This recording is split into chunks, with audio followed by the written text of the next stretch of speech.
E aí, pessoas? Como é que vocês estão? Com um fundinho de música do Gás hoje, ó. Então, tudo bem? Beleza? Seguinte, essa é a segunda vez que eu tô gravando este vídeo, tá? É uma coisa que eu não gosto de fazer, porque pra mim perde a naturalidade de um vlog diário. Eu já li, acho que 3 perguntas e tô fazendo de novo. Por quê? Porque esse desgraçado filho de uma puta, ele parou aqui, ó, e ficou tocando essa bosta desta música. Eu não sei se o cara... Enfim, não sei, tá? Eu só sei que não deu, porque o cara ficou tipo, sei lá, uns 10 minutos parado aqui. Não, ele não tava trocando gás de ninguém. Ele, sei lá, foi mexer no celular. Aí eu tive que desligar e ligar de novo pra vocês não ficarem, né, 10 minutos sem fazer porra nenhuma aqui. Bom, bem-vindo ao vlog diário do Nintendo, no momento em que a gente vai conversar de fidelidade, espiritualismo, desmagia, todas essas coisas que estão vindo no meio de maluco, 100% não sei corte ser porra nenhuma. Vamos ver se eu lembro o que eu falei na abertura do vídeo. Eu falei a respeito de sexta-feira. Hoje é sexta-feira e eu falei que, ao contrário do que sempre acontece, hoje eu estou rezando para o final de semana chegar logo. Eu acho que eu vou trabalhar no sábado ou no domingo, mas o fato não é esse. O fato é que faz muito tempo que eu não passo por uma situação dessa de esperar o fim de semana chegar, porque eu estou exausto. E não é dessa vez mentalmente, não é porque eu tô com sono nem nada disso. Mas como vocês sabem, eu mudei de dojo, né, do karatê, da academia do karatê. Eu mudei o dojo. E esse dojo que eu tô agora, os caras puxam você pela espinha, mano. Caraca, velho, os senseis lá. Mano, pra vocês terem uma ideia, na segunda-feira eu fui sozinho pro dojo, né, as meninas não foram, as anas não foram. Aí, o espaço de tempo que eu levei pra chegar do dojo até o ponto de ônibus, porque eu não gosto de ir de carro pra esses lugares. Primeiro eu gosto de andar de transporte público, tá? Porque o transporte público é um momento... Primeiro porque eu não pego em horário de rush, né? Então tá sempre vazio. E segundo porque é um tempo que eu tenho de pensar nas coisas. Eu penso melhor em movimento, não sei porquê. Então ônibus e metrô pra mim é muito legal. Táxi também é legal, Uber também é legal, mas geralmente os motoristas falam comigo e eu não gosto. Eu não gosto que eles falem comigo justamente porque atrapalha meu pensamento. Mas enfim, o tempo entre o dojo e o ponto de ônibus levou menos de 10 minutos. Eu tomei 2 Gatorade e uma garrafinha d'água. Ou seja, foi quase 1,5 litro de líquido. Pra você ver o jeito que eu perdi líquido, eu suo muito, eu suo exageradamente. Né, quem me conhece sabe que o fato de eu, sei lá, de eu piscar o olho já me faz suar. Eu suo bastante. Mas, cara, quando eu saio, dá pra torcer meu kimono, assim, que sai suor. Enfim, então esperando sábado pra eu conseguir descansar, dormir, meu corpo tá doendo, enfim. É isso. Vamos pras perguntas de vocês, vai lá. Nino, você acha que... Não, Nininho. Sei que você não vai querer tocar nesse assunto, mas tem algum grupos de espíritos que tomam conta da política brasileira? Brother, eu acho... eu não sei te responder isso, tá? Diz a lenda que sim. Porque todo agrupamento de pessoas, em teoria, teriam espíritos que tomam conta disso. Com certeza absoluta tem espíritos que tomam conta dos políticos individualmente. Agora, o tomar conta aqui é que é o caso, né? O que é tomar conta?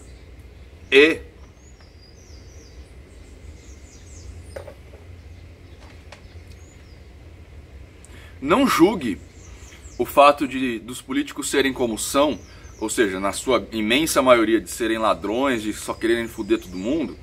Não pensem que isso é uma coisa ruim, tá? Eu sei que prejudica muita gente, etc e tal, mas enquanto o povo for como é, os políticos serão como são. A culpa dos políticos serem daquele jeito é nossa. Não é de espíritos, não, cara. A culpa daqueles caras serem daquele jeito é nossa, tá? Porque ninguém levanta a bunda da cadeira pra fazer alguma coisa com esses caras. E quando levanta, tem um monte de gente falando mal. Tá? Até hoje eu vejo no Facebook, que eu tô tomando um asco do Facebook, mas até hoje eu vejo no Facebook gente reclamando, falando, Vocês fizeram uma passeata lá por causa dos 20 centavos do aumento do ônibus. Agora tem um monte de merda aí na política. Por que vocês não fazem nada? Porque na época que a gente fez, vocês reclamaram que a gente estava fazendo.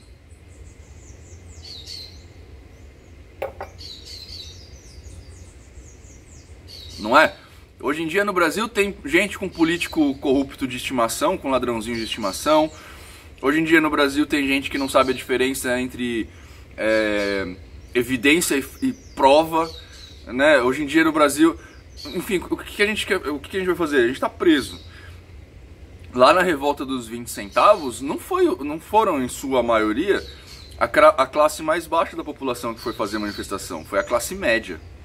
Né? Que é a classe que todo mundo odeia. Os ricos odeiam a classe média porque a classe média quer ser rica, e os pobres odeiam a classe média porque eles acham que a classe média é rica, né?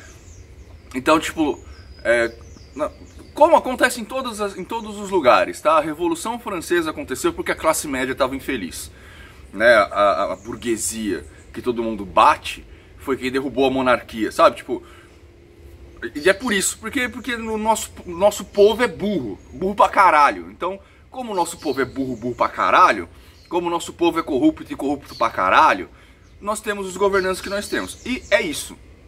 É por isso que eu falo aqui, já falei algumas vezes quando as pessoas me perguntam sobre política, que não era o negócio que eu queria falar, inclusive. O Brasil, eu acho que é o único país em que nada daria certo. Não daria certo o comunismo, não daria certo o libertarianismo, o anarcocapitalismo, nada daria certo. Não daria certo liberar porte de arma, assim como não daria certo você proibir o porte de arma. Não daria certo você não ter imposto, assim como não dá certo você ter imposto. Por quê? Porque nós somos um povo do caralho. A gente aqui no Brasil tem um pessoal que tentava, porque hoje em dia já também descambou, fazer leis para ajudar todo mundo, porque a gente vive num país que é continental, que em si já é uma idiotice, mas a gente tentava fazer uma lei para servir todo mundo. Só que o que acontece? Quando sai uma lei, o brasileiro já inventa um jeito de dar um pulo nela.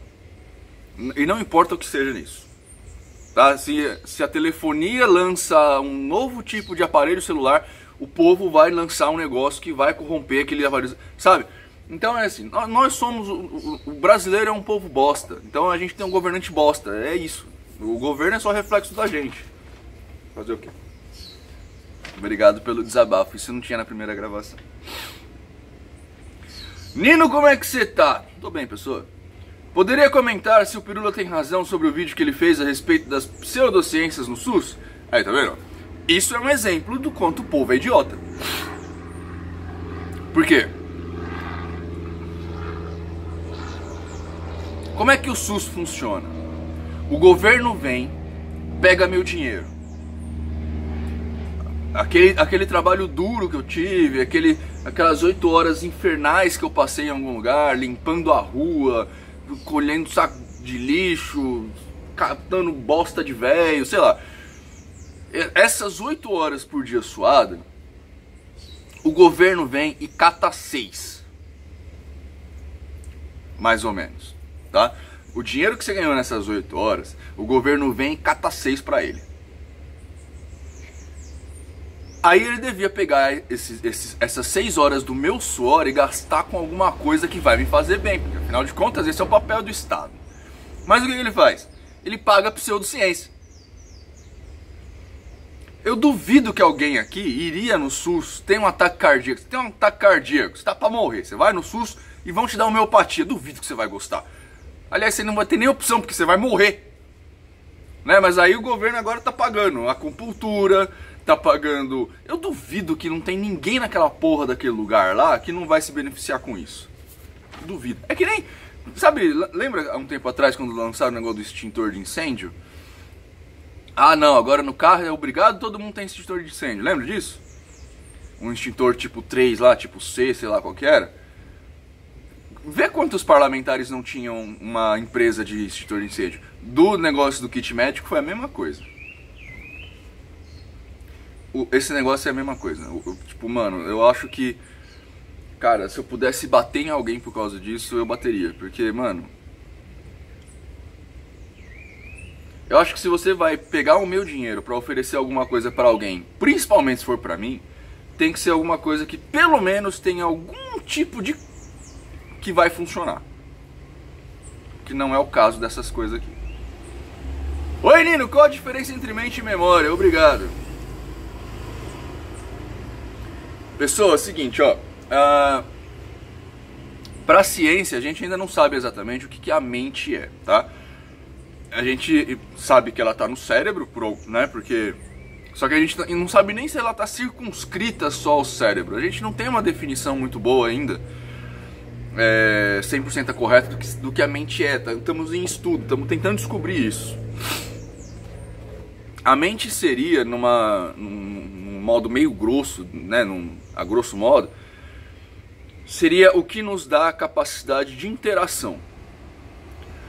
Ou seja, a mente seria alguma coisa no nosso corpo que controla o próprio corpo e interage com as interações que nós temos com o externo. Isso é mente. Memória é a nossa armazenagem de informação.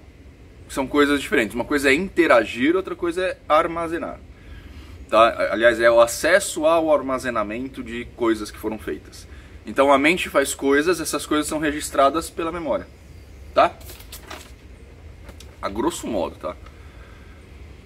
Bom dia, Nino. Eu tenho uma dúvida e gostaria de saber sua posição sobre o assunto. Você acha que o karma pode acontecer de forma inversa? Exemplo, um indivíduo rouba uma grande quantia de dinheiro, nunca é encontrado e morre por causas naturais pela idade. Porém, teve seus pais assassinados quando criança. Sei que o assunto karma é muito amplo, com várias vertentes, mas com base nesse exemplo específico, qual a sua opinião? Desde já agradeço todo o conhecimento e os pontos de vista do que nos proporciona.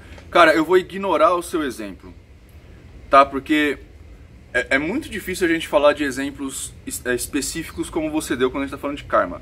Mas, de fato, ele existe. E é chamado de dharma. Karma para coisa ruim, dharma para coisa boa. Tá? Em teoria, é assim, ó, vamos pro lado do hermetismo da coisa, tá? Toda ação tem uma reação igual ao contrário. Beleza? Então, se você faz atos bons, em teoria você recebe atos bons. Isso é um dharma.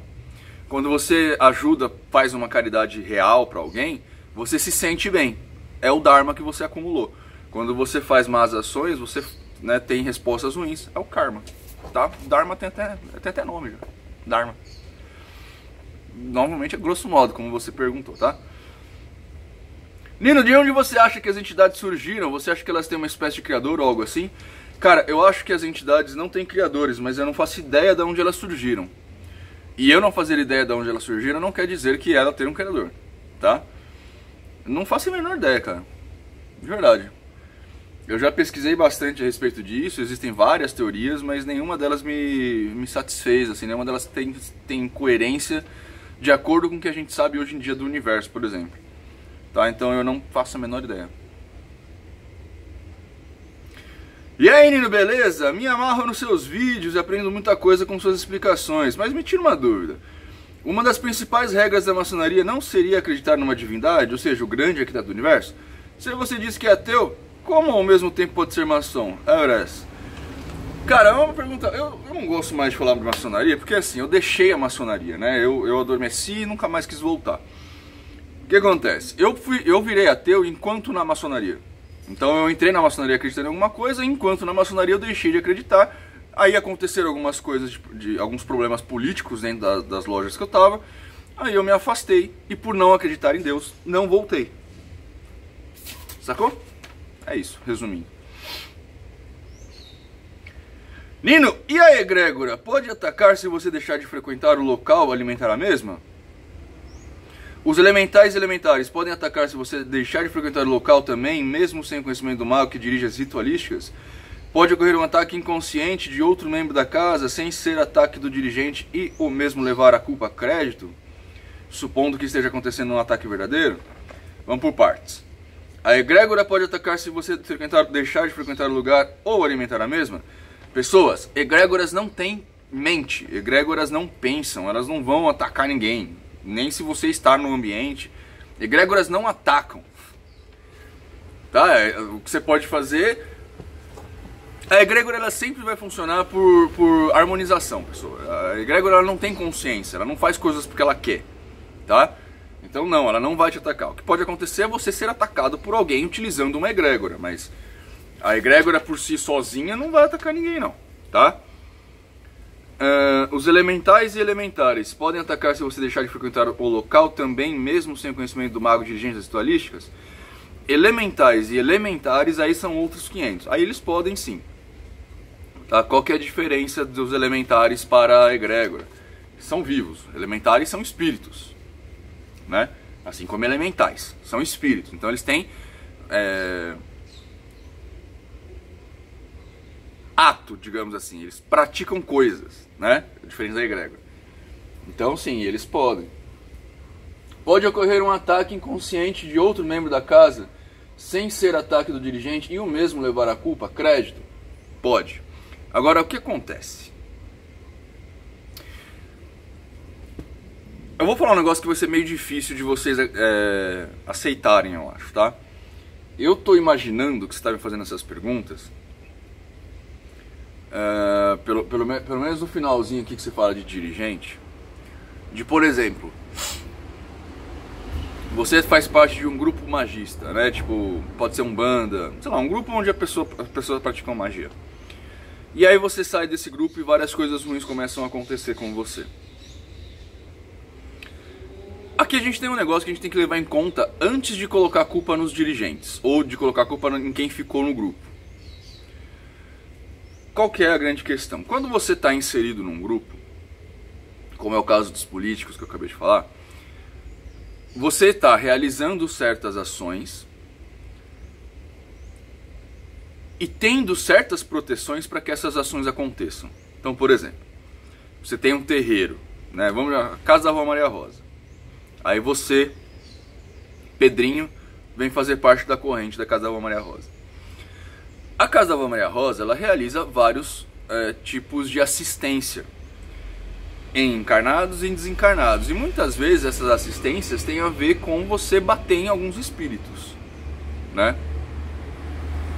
Por exemplo, chega o Todão lá com um obsessor, sei lá, a gente vai tirar o obsessor dele como? Batendo, não necessariamente, não batendo no jeito físico, mas batendo, eu tô falando de atacando esse obsessor de alguma forma. Geralmente a gente pega esse obsessor e traz pro nosso lado, acolhe ele, ajuda, etc e tal. Mas tem uns caras que não dá pra fazer isso, então a gente vai e bate mesmo.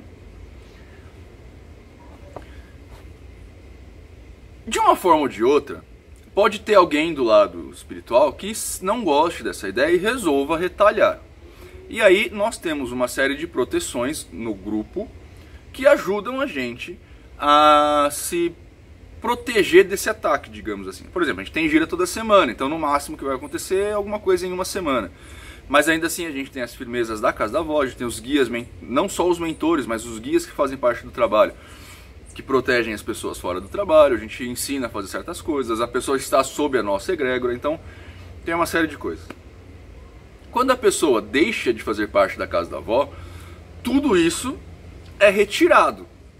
E não é por maldade, é porque a pessoa não faz mais parte do negócio, né? Então não tem como a gente proteger quem não é nosso, sabe? Assim como, por exemplo, eu saí da casa da minha mãe quando eu era adolescente e não tem como minha mãe me proteger nesse período. Minha mãe me protegia até lá. Depois que eu saí de casa, a proteção dos meus pais já não consegue mais me pegar. Eu tô longe, eles não sabem o que eu tô fazendo no dia a dia, enfim. Então, às vezes, o que parece ser ataque do terreiro é só você sofrendo as consequências das coisas que você fez quando no terreiro e agora foi retirada essa proteção. É isso.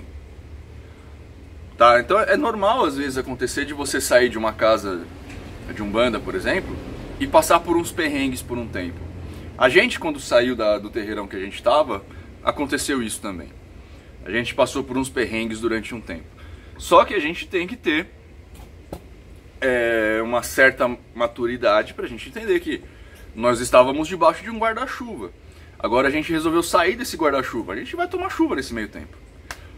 Beleza? Então não é tudo que é um ataque espiritual, não.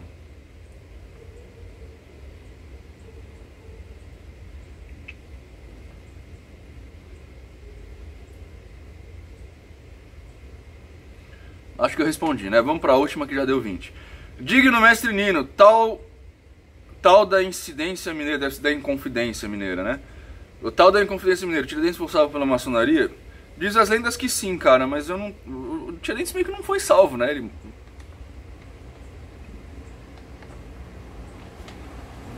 Né? Eu acho que essa pergunta tá errada, porque o Tiradentes teve um fim meio ruim, né? Ele não foi muito salvo, não. Mas dizem que a maçonaria teve alguns braços na Inconfidência Mineira. Eu não tenho como saber porque eu não perguntei pra ninguém isso aqui, porque não me interessou. Beleza? Espero que vocês tenham gostado, espero que vocês tenham uma ótima sexta-feira, um ótimo final de semana e até segunda-feira.